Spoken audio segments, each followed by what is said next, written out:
This Seattle mansion, named Rose Red, built nearly a century ago, is believed by many to possess a spirit so strong that 26 people have died or disappeared within its walls without explanation, until now. With the recent discovery of the intimate diary of Ellen Rimbauer, lady of the house and Rose Red's last living occupant, the baffling history of this legendary house is beginning to take shape. We finally have concrete evidence. Such a fascinating life. For the next half hour, a story of mystery, murder, and the supernatural. All born of a house known simply as Rose Red. It's a mystery so intriguing, author Stephen King is bringing the story of a new controversial investigation inside Rose Red to ABC television later this month. This investigation will either shed new light on Rose Red or add another chapter to its bizarre history. The doors are open now. Maybe everything will be put to rest. There is death. I can see it. The story of Rose Red begins in Seattle, Washington, 1907. A booming city at a time for the rich and powerful to grow even more so. John P. Rimbauer was a dashing tycoon on the make who had achieved wealth and influence through his partnership in the Omnicron Oil Company. John eagerly sought a wife to make his world complete. Ellen Gilchrist, a beautiful debutante born into Seattle's burgeoning high society, caught his eye immediately. After a brief courtship, they were married in an opulent ceremony. John was 40, Ellen was 20. In those days, it was not unusual for wealthy older men to take as their wives women who were maybe half their age. So John and Ellen Rimbauer's relationship was not unusual at all in that respect. Once married, John and Ellen set off on a year-long around-the-world honeymoon. John wanted to increase his international contacts for the sake of a petroleum empire he was building. And he wanted Ellen to collect as many works of art, bolts of exotic fabric, furniture, sets of china, and anything else that took her eye for the purpose of decorating their gigantic mansion, which was fast approaching completion back here in Seattle. John was building an extravagant wedding gift for his young bride, an architectural masterpiece Ellen would later christen Rose Red. Yeah, I have been fascinated with Rose Red for years. Dr. Joyce Reardon is a professor of parapsychology at Seattle's Beaumont University. In June of 1998, she happened upon the private diary of Ellen Rimbauer. In reading it, she discovered more than the simple daily observations of a young socialite from early 20th century Seattle. She found a source that finally gives credibility to many of the bizarre stories born of the Rimbauer home. The level of detail of life at Rose Red in the pages of the diary, it's astonishing. We finally have concrete evidence. I mean, the diary substantiates what were once considered only rumors about Rose Red. Rose Red seemed marred by tragedy from the first day of construction. Harsh weather, a breakneck pace, and a demanding client were not the only challenges the workers faced. Some claim that the land itself was haunted, even before the foundation was put up, and that the men on the site literally went crazy, acting out, fighting. One day, a foreman was killed after it had an argument with a teamster who was delivering some building supplies. They'd exchanged a few words, and all of a sudden, this teamster took out a shotgun and blew the foreman's head off. Well, the teamster ended up in prison, claiming that he didn't remember a thing that had happened that day until he woke up in the cell after they booked him. To the best of our knowledge, the house was built on a sacred burial ground. I mean, back when Rose Red was being built, stories were circulating that when John Rimbauer's workers were digging the land for the foundation, they unearthed native remains and artifacts most of which were just carted off by the wagon load and incinerated. This is probably where the notion that there are spirits occupying the land came from. But archaeologically speaking, we think it's an important site, and it needs to be very carefully and very respectfully examined. John Rimbauer insisted that the stories of human remains being found on his property were rumors and demanded that construction continue. Ellen's diary reveals that this decision may have been his undoing, but John was never one to second-guess himself. John is a man who takes control of any situation the moment he enters it. It is the consistency in him that I believe makes him such a formidable businessman. None would dare cross him. Few dare challenge him. John's business practices were at times ruthless. Ellen writes about one such occasion when John blackmailed his partner in Omnicron Oil, Douglas Posey. John threatened to reveal the man's secret homosexual lifestyle unless Posey agreed to give up his shares in the company. The man was so broken by John's ultimatum, he hung himself in the parlor of Rose Red. His suicide was yet another tragedy for the house and its occupants. Well, there's been a lot of things written about my family in public records, and who's to say if they're accurate or not? But when the diary appeared, it really gives insight and sheds light on the personal life. September 9th, 1909. I write with weak hand, but I will not be denied the opportunity of recording the most important day in my brief life. 11 hours ago, in the wee hours of the morning, I gave birth to a son. I have called him Adam, for he is the first. Our annual ball was attended by over 250. All ate dinner in one of 6 rooms, and then dancing in the grand ballroom. Despite attempts at a normal life with children and celebrations, the diary suggests an increasingly dark presence in the house. Several of our guests at the party related to me that they became frightfully lost while touring the house on their own. I found myself amused by this, actually, as I was myself lost just a day or so ago. For a moment, I actually believed the hallway had looked entirely different just minutes earlier. Can you imagine? But Ellen's contentment at Rose Red would be short-lived. She soon realized that her husband John was engaged in extramarital affairs. Countless times, Ellen vents in her diary about witnessing John's sexual indiscretions. I see you with women, young women, barely budding.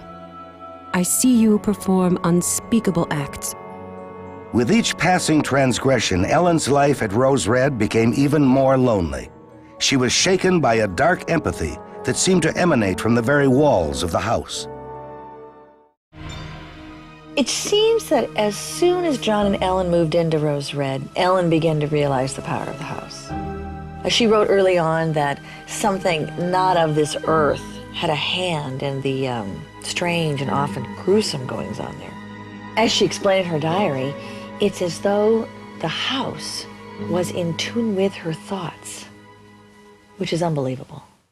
My fears have found their way into my prayers, and I find myself in sin, making silent requests to the powers that surround us to punish John Rimbauer if any transgression be known. Just last week, as I made such a dark prayer at the side of my bed, an enormous wind, quite like nothing I've ever seen, took wing and delivered not only a branch, but an entire tree to my window, shattering glass and throwing debris as it was ripped from its roots. In a series of bizarre incidents, Rose Red appeared to take on a life of its own. Over a period of just a few months, a wealthy friend of the Rimbauers and 2 young female servants went missing inside the house. It seemed that the house was carrying out its own brand of justice.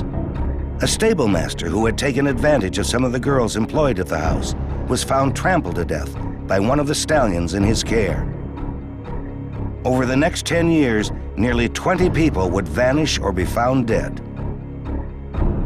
It's really fascinating. There's been so much speculation over the years about what really happened in that house. Many people are afraid to talk about it. A lot of people romanticize it. Of course, you have this huge castle of a home with Ellen, the beautiful lady in white, married to the dashing John Rimbauer. But since Ellen's diary has been found, it's clear that their life was no fairy tale. In her diary, Ellen often made mention of another unique aspect of the house's personality. According to her entries, Ellen believed that Rose Red was able to change size and shape on its own. The house is impossibly large. Believe this or not, dear diary, we have all witnessed physical transformations. Hallways change structure and appearance behind your back. Rooms disappear. What is going on? How can it be? A physical structure, a building, and yet fluid as water, a chameleon. Once a hallway, now a ballroom. Once a basement, now a dungeon. Determining the actual layout of Rose Red has been a constant challenge in my research. Even taking into account the many additions and modifications that Ellen Rimbauer ordered done to the house, when you compare the original blueprints with the last observations made in the early 70s, it just doesn't make sense. I can't explain it, but Rose Red has somehow changed on its own. There have been reports that it's difficult to calculate the definitive number of rooms inside the house because the structure is constantly changing. That's ridiculous. It's scientifically impossible for building materials to regenerate and grow on their own. Part of my research involves examining the behavior of everyday building materials under stresses of all kinds. If my lab had run across wooden beams that grow or stretch on their own, you would have heard about it. We know from the diary that when unusual or supernatural things would happen inside Rose Red, Ellen relied on the help of her handmaid Sakina as a trusted confidant. Sakina was a very important ally as Ellen came to terms with the powers of the house. February 19th, 1923. I don't know if Sakina suggested it, or if perhaps it was I, but a clear need exists for the departure of John Rimbauer. Something must be done. I fear it is up to me to decide exactly what. Some said it was suicide. The death certificate said only accidental. Some said the house actually pushed him out of the window. After John's death, the house seemed to grow quiet, and Ellen became more withdrawn than ever. As she grew older, she suffered mental breakdowns. Arthritis kept her from writing regular diary entries, but she was able to record some of her experiences. The house eventually claimed her beloved Sakina. Then, in 1934, the popular film actress Deanna Petrie vanished during a party at Rose Red. The house then lay virtually dormant until an ill-fated expedition in 1970. My mentor, Dr. Max Bernstein. He was a progressive leader in research of psychic phenomenon, modern parapsychology. He led a research team into Rose Red back in 1970. During the exploration, he vanished inside the house. Even after an extensive search and rescue operation, no clues as to his whereabouts were ever uncovered. Members of his research team never spoke much about what really happened that day. Of course, average folks think it's all a hoax, you know. He couldn't just have disappeared that way. People don't just disappear. The last disappearance at Rose Red was recorded in 1972, when 62-year-old Liza Albert became separated from a tour led by the Seattle Historical Society. All that was ever found was her blood-stained purse in a room not intended to be part of the tour. From its unexpected discovery at a Seattle area estate sale, the simple diary of one woman's extraordinary life has helped to rekindle interest in uncovering the secrets behind the psychic power of a mansion known as Rose Red. Joyce Reardon has assembled a group of experts in the paranormal who are to join her in the exploration to reawaken the spirit of Rose Red. You really can't deny With permission from Stephen Rimbauer, the last surviving member of the immediate family, they will be given 1 weekend to investigate this most notorious of houses. The expedition is not without protest by many in the psychic community who believe Rose Red is a dormant cell and that Reardon's exploration is a careless invasion of a powerful sleeping giant. It's very naive for people to ignore the evil energy of that house. If you have a true understanding of the supernatural, you know that it will reveal itself to you. You don't go looking for it. I see it as an invitation. I'm there to give the entities someone to respond to give them permission to be heard, to be seen, hopefully. No, I don't see it as an invasion at all. No. 26 people have either disappeared or died in Rose Red in a 60-year time span. It's not just a series of coincidences. This is a result of paranormal activity. I am going into Rose Red to record measurable psychic phenomena. Basically, my intent is to have documented proof that quantifiable entities exist in Rose Red. I really don't know what to think about the old house. It's really been nothing but a burden to my family since great-grandfather started building it. I support Dr. Reardon's project, but as soon as she's done with the research, I have plans to demolish the house and sell the property. Because there were reports of human remains at the Rose Red site when it was being built, it has to be treated as a potentially sacred site. I think the notion that there's some secret inside the house, I think that's pure folly. But the land on which the house is built is a burial ground, and it needs to be examined, it needs to have its origins traced, and it needs eventually to be returned to the native people to whom it once belonged. We all have critics, don't we? This is important for me. This is visceral for me. I have to do this. Public interest in the Rose Red Mansion and the diary of Ellen Rimbauer is intense. In fact, with the permission of the present-day Rimbauer estate, Hyperion Books has published the diary that Joyce Reardon discovered and edited. Well, we were all very impressed when Joyce first brought in Ellen Rimbauer's diary, and I really admire Ellen's writing style. I mean, it's so fluid, the way that she writes, and I think the story is very solid, and it's got a national appeal.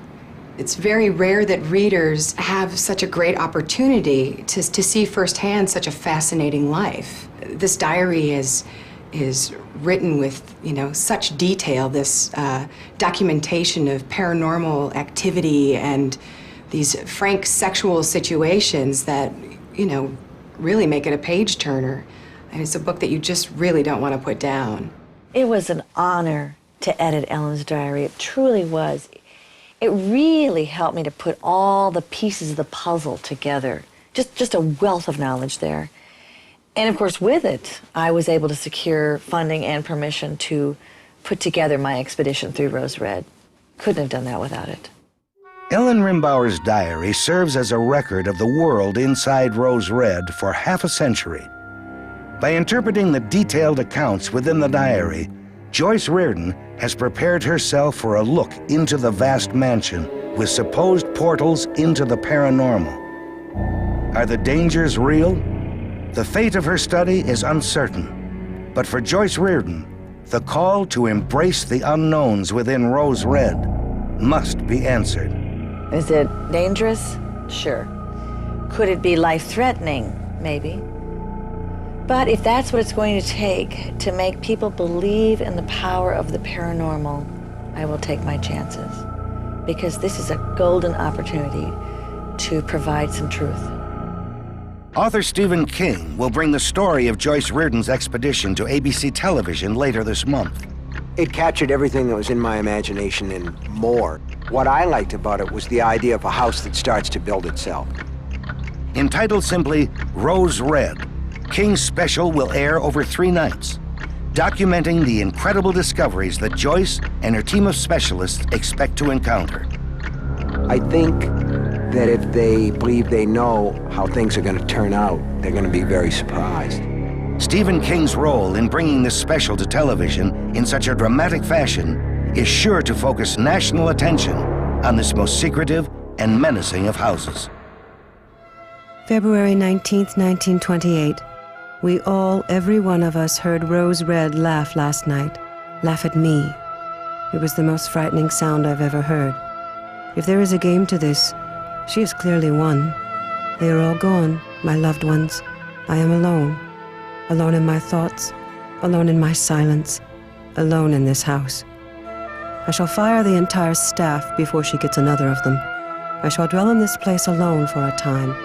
Let her suffer, let her fail. Perhaps then we can strike a bargain, this house and me.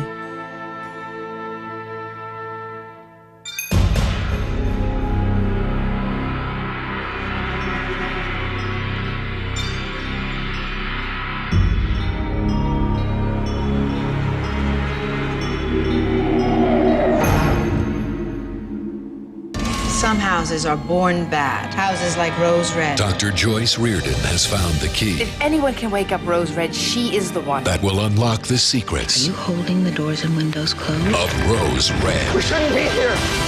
Stephen King's Rose Red, Sunday, January 27th on ABC. Viewer discretion advised.